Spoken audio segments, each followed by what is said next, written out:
Hi guys! Good morning! Happy Sunday! Today's date is the 3rd of March 2023 at medyo matagal na rin na hindi ako nakapag-vlog kasi nabusy po ako sa trabaho.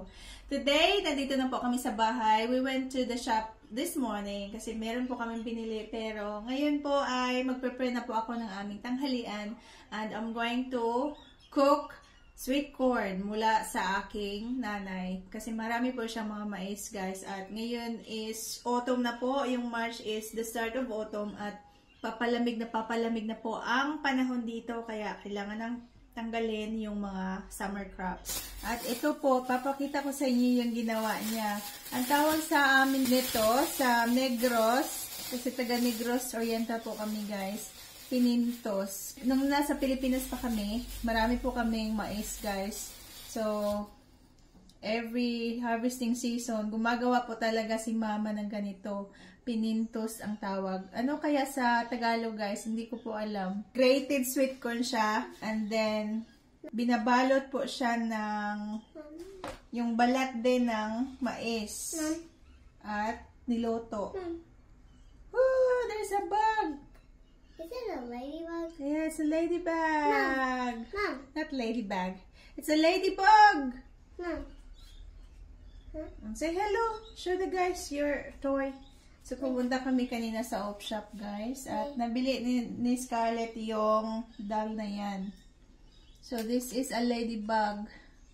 I know it's called a ladybug. You wanna play with it?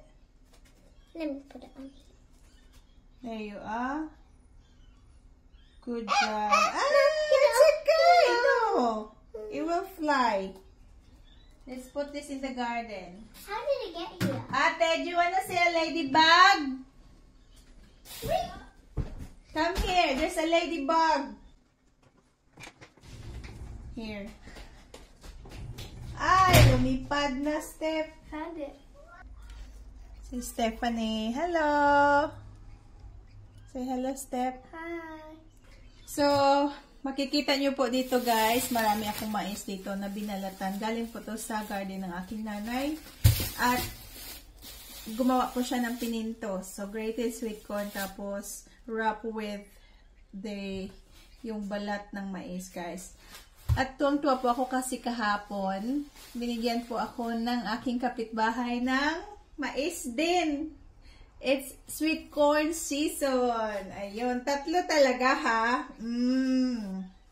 May ibig sabihin ba? Tatlo. So, presko na presko mula sa kanyang organic garden. So, dito po, nagbibigayan po kami ng aming mga excess produce. We swap. Tapos, for example, pag meron ako mga excess na pumpkin dito, binibigyan ko sila. At kung ano man ang meron sa kanila na wala ako, ay nagbibigayan po kami talaga. So, ito po ang na-harvest ko na piras. Hairs from my tree sa likod. Maliit lang yung puno ko. Pero yung kapitbahay ko, meron silang malaki na puno, guys. Sabi niya na welcome daw ako na mamita sa kanyang puno. Kasi malaki talaga at nag-overhang na yung ibang branches sa aking fence. So whatever is on my side ay akin na daw. Ganyan dito eh. So, magluluto po tayo ng mais. So, ubusin ko na lang to kasi masasayang lang din. So, hopefully yung mga anak ko ay kakain ito. Step. So, I have a pot here na meron na rin tubig. Pero ito, I'll keep this for next time kasi kahapon pa ito napitas. Samantalang ito, mga ilang araw na to, guys. Pero mas, ano pa rin, presko pa din. O, di ba malaki? Malaki siya. So, pag may itinanim, may aanihin talaga. Dapat magsipag po tayo para hindi tayo magugutom, no? So, ayun.